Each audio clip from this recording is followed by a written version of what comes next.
she has been so busy, last 2 months, single-handedly, not only managing this event, but also I think managing the oversubscription, logistics and everything. Great agenda. So thank you for that. I think she has done a great job. Applause for her and her team. I was thinking about what I should talk about because I am in between you and a great agenda, right? So, I felt like, hey, there's nothing that I can tell you, from a let me sort of just get to my first slide. There's nothing that I thought that I can tell you that you don't already know, that you don't, sort of have, in your daily lives and stuff like that, right? So I said, look, perhaps, it's a good idea for me to talk about what our purpose is, at Brillio, right? Because while I have met many of you, right, you sort of don't get to talk about our purpose every day, right? So I said, I'm not as great a speaker when it comes to digital, so let me sort of not talk about that, but I'll talk about our purpose. And for that, what I'm going to do is, sort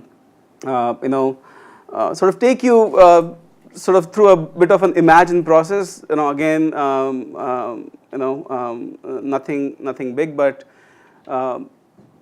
what I believe and what Brillio team believes that many S-curves that have taken place from a technology perspective, PC, web, now mobile, right? They obviously last much longer. It is not a 1-year trend, 2-year trend, right? We are on a much longer S-curve, from a technology perspective. So we said, look, we don't want to build a company that actually has a short-term goal, that has a short-term vision, right? And our customers are on this journey that is going to be, not ending, anytime soon after the first mobile app or after, they do a first big data project and so on and so forth, right? So we said, look, we really want to be thinking about this from a long-term perspective and commit ourselves to that journey with our customers, right? So the way we think about our purpose sort of really stems from, how the life is going to be for our customers, right? What they are going through, right? And sort of very quick look at what concepts, and I think when I say concepts, all of these things, including adoption, including regulations, right? Many of these concepts are going to be mainstream. I don't know how many of you have driven, in a Google car. I actually happened to sit, for the very first time recently. It is an amazing experience, right? And you start believing that it is not far. I don't know how many of you actually have sat in, in the Tesla's autopilot mode. Scares the heck out of you, right? First, but then you start believing that, yeah, what, this is happening, right? The car actually can drive itself. So when you look at drones, I think it's, and I'll sort of talk about, what I believe, is going to be the impact, on us as consumers, us as workers, employees, right? But many concepts like these are going to be mainstream, over next 10 years. My belief is, and I think my team tells me that I'm sort of really underestimating, or I'm sort of not forecasting it right. I think the transformation actually is going to be much more significant, much more profound, sort of as we sort of go forward. We are already working, Brillio is working on projects today that actually are about smart cities, smart homes, smart workplaces, right? And you sort of think about this as a phenomenon that is sort of, coming together very, very quickly, right? So when I look at all of these, chatbots, I think is the latest one. I don't know how many of you are, again, using it, right? But we believe this is going to transform how the commerce actually is done. So we have been sort of focused on oracles of the world, right, in terms of our partnerships. Now we are looking at, well, how is, this whole thing is going to change. So when I look at gig and shared economy, 30% of, McKinsey report came out, a couple of days ago. 30% of the people in the US apparently are already, in the gig economy, meaning, they are not permanent employees.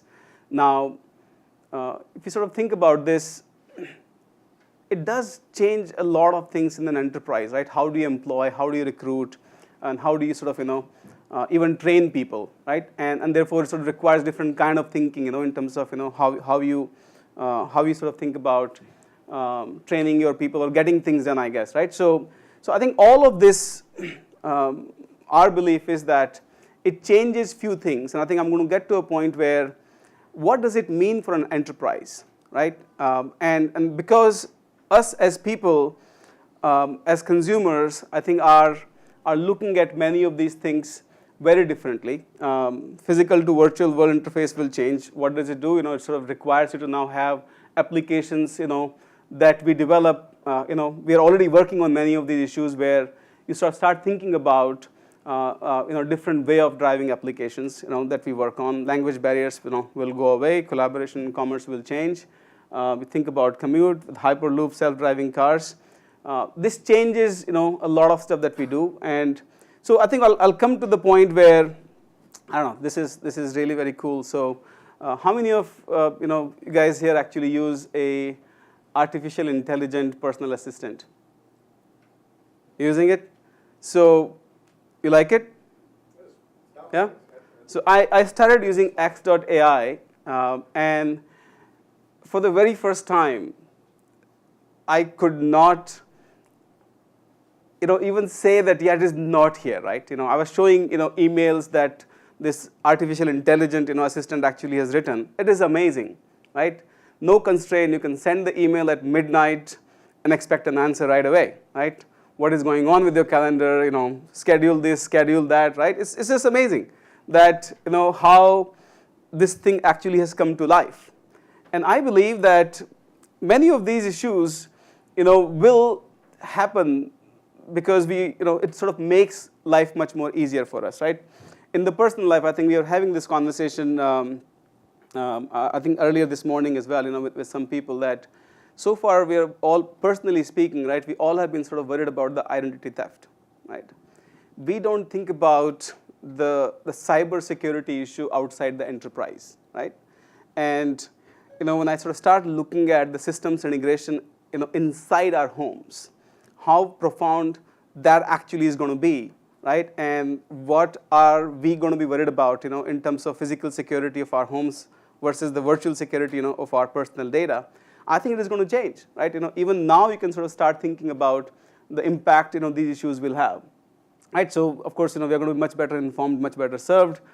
So some of us still, question the adoption, right? So I remember, 2005, when Amazon was coming up, AWS with AWS. I used to work for a large, systems integrator those days, and you will meet with customers, you will meet with, your colleagues, and 80–90% people will sort of just discard that idea, right? It is not going to go anywhere, right?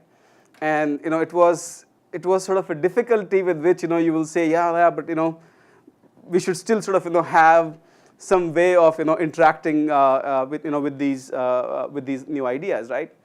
And I think you still see the same thing, right? That while people agree that, yeah, there is a disruption going on, but it's not like people are putting their capital, their time into these issues, recognizing that these will become big issues, right? And I think the adoption frankly is not like it's controlled by by certain phenomena. I think it sort of happens. Our belief is at Brillio that it happens because it makes life better for us, right? I think famous scientists sort of talked about the fact that it is not because you're using cloud because somebody said you should use it. I think it's sort of because instead of 3 months of time that you take to many of you I'm sure sort of use the servers even for dev environments, you take 3 months. We used to take 3 months. I remember many situations, right, where you make a request, go somewhere, someone sort of allocates something, right? But these days you can actually do it in 15 minutes, right? It is better. That's why we adopt. That's why we do it.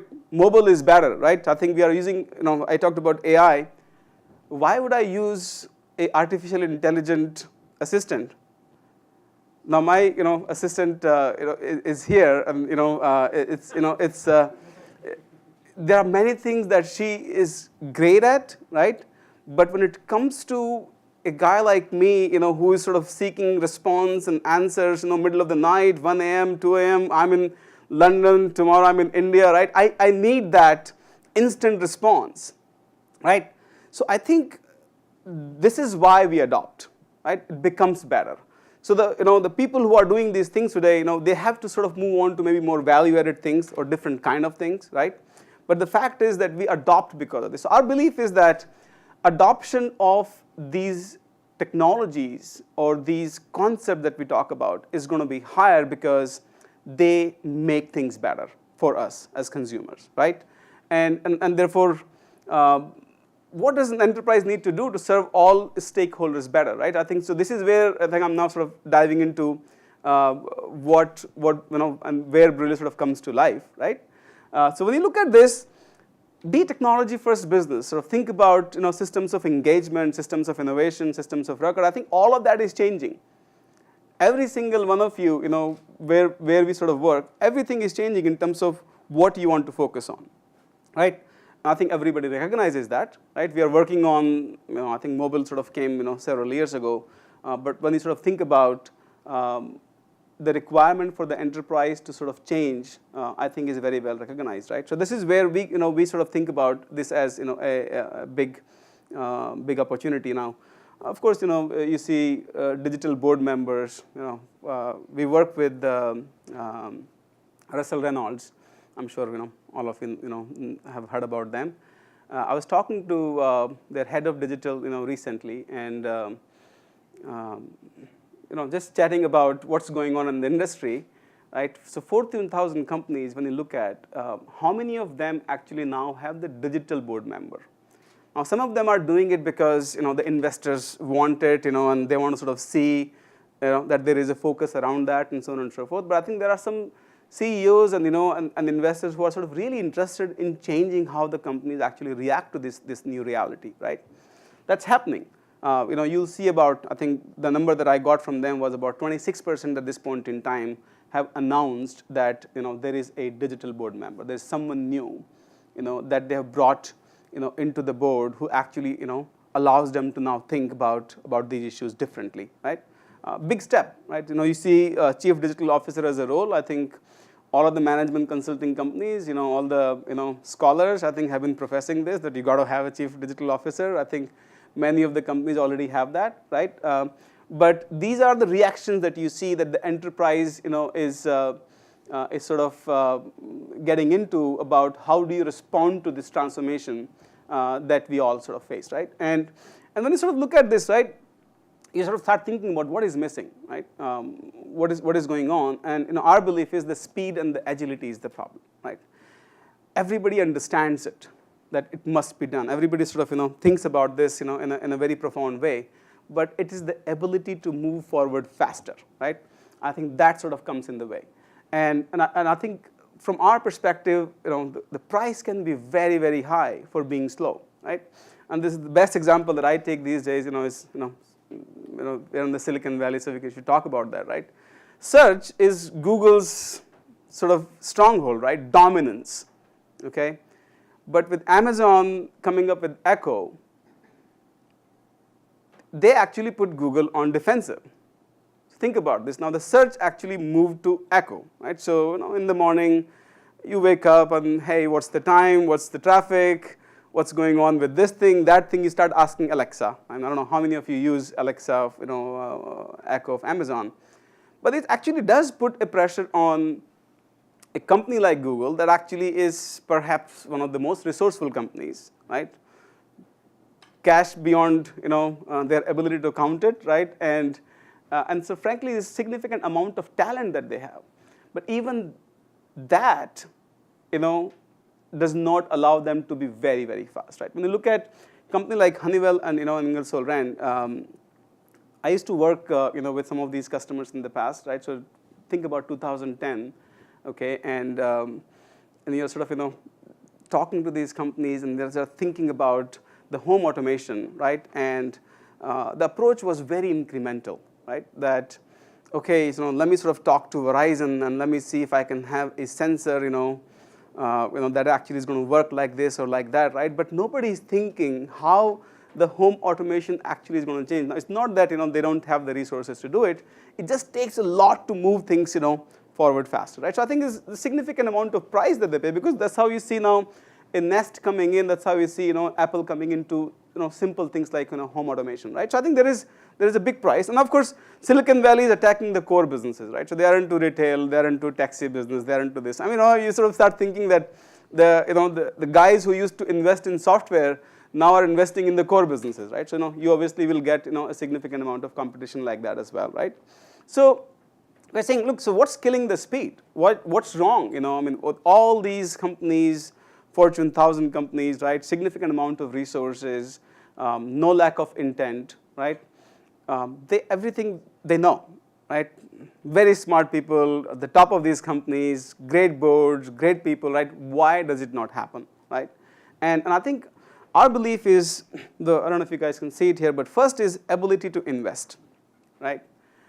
Because it's not like suddenly you are getting richer, right? It's not like, your IT budgets are sort of, going up drastically, right? You still have to find money within your current allocations, right? So how do you do that? Think about wave one, how technology was sort of implemented 20 years ago versus, last 20 years. You start offshoring a bunch of stuff. Second wave, in my view, offshoring is sort of already a standard delivery mechanism, for most organizations, in Fortune 1000. Second wave was automation, right? But that people have realized already, right? So where is the next wave of savings going to come from, right? And this is where I think things like artificial intelligence, machine learning come into play, right? Where you're sort of saying, look, I use 1,000 people to deliver an outcome. Can I do that, using 50? Can I do that using 100, right? And I think in those concepts are the ones that will drive the ability to invest, for the Fortune, 1,000 companies or the enterprise, higher, right? That's the first thing that comes in the way, right? And that's our second thing that we believe comes in the way is the culture, right? So this whole, notion of CMM level 5, maturity, handoffs, right? The way it happens in terms of technology delivery, right? So it was done, for the good reason, right? Because you wanted to have more predictability, you wanted to have cost predictability as well as outcome predictability, right? So, we jump on a 3-year, 5-year kind of project, right? SAP implementation, remember, many of you guys, I'm sure, you remember those, right? And those projects now, have hardened the process, how enterprise delivers technology, right? But that, I think, comes in the way, right? So you got to sort of bring in much more design thinking orientation, agile, DevOps, right? How does it happen? It's less about technology in our view. It's sort of more about culture, right? That comes in the way. The third thing is convergence, right? Of business, IT, and and multiple different skills, right? So think about the silos that we have lived with, forever. They do come, in the way of agility, right? Because the new way of doing things require the business and IT guys sit together, not talk to each other, via the liaison, right? And I think we believe that is a big issue. The skills convergence also is very, very important. I hope you would agree that design, UX, for example, a simple thing, UX, data, engineering skills, for example, right? They are required in many projects that we execute with you, right? So there are many, many examples where, you don't want to have 5 different practices, and every practice, these days actually, inside the enterprise or inside a service provider, right, actually has a head of something, right? And, you bring these people with bunch of egos, right, together. It's a very difficult thing to do. So how do you form these, these teams that are cross-functional, have, very different kind of skill set that is required to drive, the capability forward. The fourth thing that we believe is the enterprise, sort of thinks that if it is not built here, it is not good, right? So if you're using an open source or, or whatever tool, I think the culture about using that, is sort of still from last generation, because you got to be able to adopt new things much faster. You got to be able to sort of challenge, like I said, machine learning based. For example, testing, such a simple thing, right? 80% of the organizations are still focused on driving testing using automation, right? Why can't you do it using machine learning? You can, right? Now, who's going to take the plunge? So we believe that, at this point in time, if you want to gain speed, then you want to sort of think about, some of these ideas that will change the speed in a very material way, right? And I think will drive it much faster. And the last part, of course, is the skills.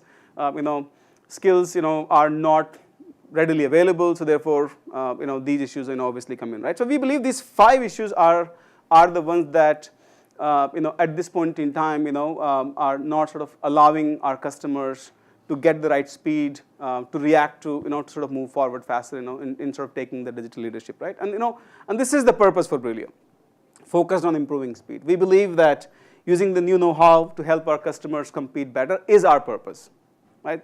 That's what we want to be known for. That's what we want to sort of focus on, right? And that's what we'll do. So this is what Brillio does, Brillio Imagine. I'm sure, we'll get to sort of talk about that. I have 5 more minutes, as we sort of go along. But our focus is, and our purpose sort of really is that bring a set of capabilities together, right? Not only from a technology perspective, but also ability to help our customers see the cultural change so that they actually can achieve, these ideas. So Imagine is all about helping you imagine. It's a simple way to say it, right? But helping you imagine what's possible, art of possible, right? But sort of in your context, how do you move things forward, right? So think about disruption, in your, enterprise, innovation in your enterprise. We can sort of, step change that, right? Big data analytics this is a topic, very dear to, our firm, and we have been investing very heavily into many advanced capabilities around that, including AI, and you will hear some of these ideas today and tomorrow, of course, right? But it's a big one for us. Digital experiences, and again, like I said, right? So for us, you will see that we are not focused on mobility and wearables and UX, as different capabilities, right? And throwing those to our customers and say, hey, use this or use that. I think what our focus has been that how do you bring it all together, right, and drive it towards an outcome, right, so that you can move forward faster. So this is what we do as a company, and of course engineering is everything comes together like that, right? So what is Brillio? No, I think we have presented this slide to many of you, but I'm sure some of you'll probably see we'll see this for the first time. About 2,500 employees, 10 global offices. This number I think is already old. I say that we work with 30, Fortune 500 customers. I was reminded yesterday, by one of my team members that it's already 45. So I think this is already, slightly dated. And then I think a lot of focus on. So you'll see that productized service is a big focus for us, right? Even today. While we have many solutions that we're sort of trying to productize, but you will see that more and more ideas that you get from Brillio are going to be about how do we bring something, more of a product that you can, embed, in your service, right? We are very focused on that, right? And of course, the last part is that, we have very ambitious social responsibility plan, over the day and a half, I think you'll hear more about that, how do we sort of bring build character, in the entire global workforce that we have, right? So that's what we do, and I think we're just starting, right? Like I said, right? So our belief is that we are on a very long journey. It's been 2.5 years, since we started the company, right? And it's an amazing ride that we have been through, in terms of staying focused on, right, saying no to things that we don't believe are actually going to sort of drive significant value for our customers, right? So I think where we have come, I think it's sort of just the beginning in my view. So listen, I think, like I said in the beginning, right, customers are the true north, right? I hope you will feel that in this journey as we go along. So this is an event where I don't think the intent was to sort of share only perspectives with you, right? I think the intent was, also to learn from you. So last year, was the first time that that we did our first event, right? And where we said, look, if we really want to be a very customer-focused company, let's bring the customers into our boardroom, right? And without massaging, any feedback, right? Let's listen to that, right? And we'll act on it, right? So it was great experience last year. When we had the customers sort of, a very limited set of customers actually came to our event and gave us very, significant amount of inputs, I would say, right? And we found that very, very valuable. So this year we said, look, why not make that, broader event? Why not sort of, seek inputs, more broadly from our customers, because we represent many different industries and so on and so forth, right? So this event, in my view, is sort of just our desire to sort of not only share our perspectives but also learn from you, right? So I think our board members are here, all of them actually, today and tomorrow, and I'm sure that they would like to engage with all of you in understanding and learning from your perspectives of what is sort of important to you, right? Because to me, that is the true north for us, right? As we go forward, I believe that if we can build all of this innovation and focus of the company around that, we'll be fine. That has served us very well in the last 2.5 years, and and my belief is that as we go forward, I think it will be a big focus for us, right? So. Just starting. Thank you for for being here, and I'm hoping that as we go along, we can benefit from your contributions and from your perspectives as we build this company. So that's it. Enjoy the event. I think it's a great place, and I'm going to now invite Professor Sahni. So our chairman Hiten here was telling me that his was the only bio that he read, this morning, and I said his was the only bio that I did not read, in the beginning, because so I went to Kellogg myself. There are a few other colleagues of mine, who have been to school. So of course, we have known Professor Sahni, for a very, very long time. But I will say that he's an authority, right, on many topics. Including marketing, innovation, and technology, right? And he's sort of focused on where the future is sort of taking us. I'm honored to have him here, and I think it's it's going to be a great topic. So and he talks very passionately about it, by the way. So I think I invite him now, and Professor Sahni, please take it away. Thank you.